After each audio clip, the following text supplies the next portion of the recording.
নমস্কাৰ আপোনালোকে চাই আছে খেল প্ৰেমী আছাম 29 জুলাই তাৰিখে কমনৱেলথ গেমছ 2022 প্ৰথম দিন আৰম্ভ হৈছে। প্ৰথম দিনটোতে ভাৰতীয় টিমৰ কোন খেলুৱৈয়ে খেলপথাৰত নামিব মেডেল জিকাৰ বাবে আপোনালোকে সেইটো চোৱাটো যথেষ্ট গুৰুত্বপূৰ্ণ হয়। সো কমনৱেলথ গেমছৰ প্ৰথম দিনা ভাৰতৰ কোন খেলুৱৈয়ে ফিল্ডত নামিব খেলপথাৰত নামিব সেয়া আমি চাওঁ আহক। সো ভাৰতীয় মহিলা ক্ৰিকেট টিমে প্ৰথমখন মেচ খেলিব অষ্ট্ৰেলিয়া মহিলা ক্ৰিকেট টিমৰ লগত দিনৰ 4:30 বজাত আপোনালোকে এই খেলখন চাব পাৰিব। 5:30 বজাত লন বলৰ পুৰুষ আৰু মহিলাৰ শাখাত আপোনালোকে খেলসমূহ উপভোগ কৰিব পাৰিব। তাতো ভাৰতীয় খেলুৱৈ আছে আৰু লগতে অসমৰ কেইগৰাকী মানুহ আছে লন বলত। দেন আপোনালোকে চাব পাৰিব কোৱালিফিকেশ্যন টেবুল টেনিছৰ মেন্স আৰু ওমেন্স টিমৰ কোৱালিফিকেশ্যন হ'ব, সেইসমূহ চাব পাৰিব। তাত ভাৰতীয় মহিলা টিম আৰু পুৰুষ টিম আছে, দুটা শাখাত আপোনালোকে 6:30 বজাৰ পৰা চাব পাৰিব। দেন ভাৰতীয় মহিলা হকী টিমে ঘানা মহিলা হকী টিমৰ লগত 6:30 বজাত খেলিব নিজৰ প্ৰথমখন গ্ৰুপ মেটচ। সেইখনো গুৰুত্বপূৰ্ণ মেটচ, ভাৰতে জিকিব বিচাৰিব।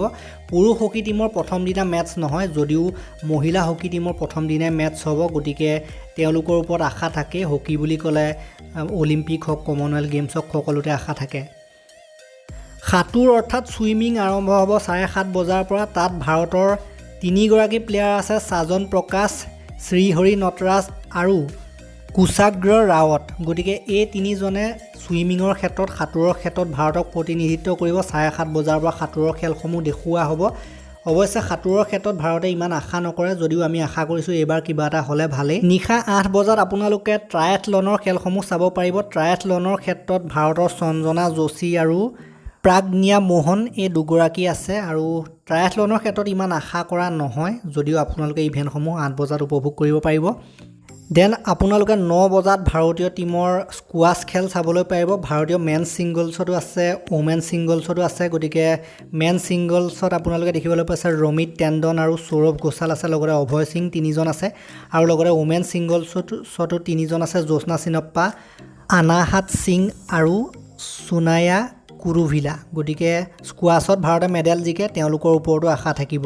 আৰু যিসমূহ বক্সিঙৰ খেলসমূহ 9 বজাৰ পৰা 3 বজালৈকে অনুষ্ঠিত হ'ব, যিহেতু বহুত বক্সাৰ আছে আৰু বিভিন্ন শাখা আছে।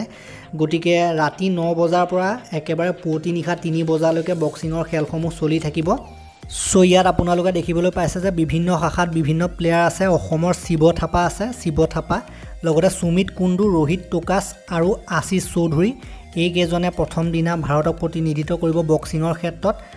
আৰু নিশা 11 বজাত আপোনালোকে ইণ্ডিয়া আৰু পাকিস্তানৰ মাজত বেডমিণ্টনৰ কোৱালিফাইং ৰাউণ্ড 1 চাবলৈ পাব।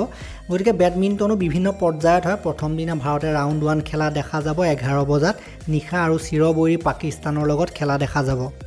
চ' খেলসমূহ ছনী স্পৰ্টছ নেটৱৰ্ক আৰু ডিডি ফ্ৰী ডিছৰ ক্ষেত্ৰত ডিডি স্পৰ্টছ আৰু লগতে ছনী লিভ এপত আপোনালোকে উপভোগ কৰিব পাৰিব। বিভিন্ন সময়ত বিভিন্ন খেল বিভিন্ন জেগাত অনুষ্ঠিত হৈ থাকে, সেইবাবে সুবিধা অনুযায়ী বিভিন্ন চেনেলত দেখুওৱা দেখা যায়। আৰু এই ভিডিঅ'টোত ইমানেই। ডে 2ত কি আছে খেল কাৰ আছে সেইসমূহ আমি পাছত আনিম।